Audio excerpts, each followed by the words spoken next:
Lagi. Oke. Ya, stop.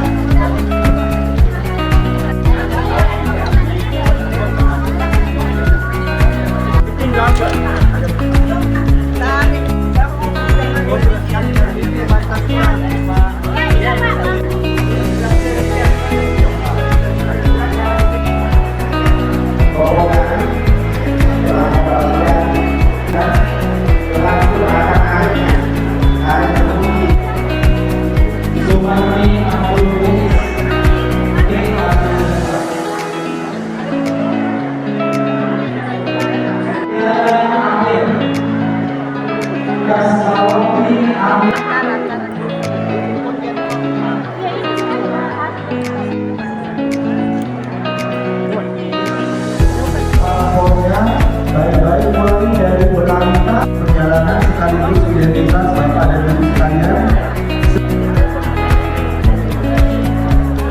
dapat digunakan kembali untuk seluruh urusan 10 tahun. Paspor berlaku 10 tahun. Syarifah Nurulya Tahirsa.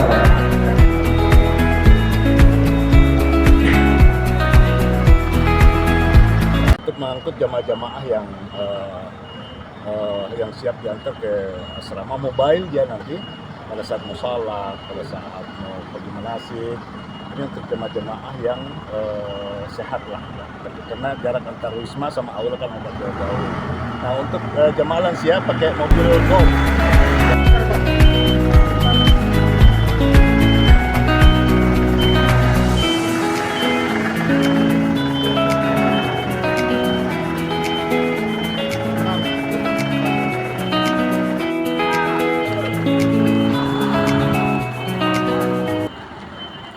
Thank you.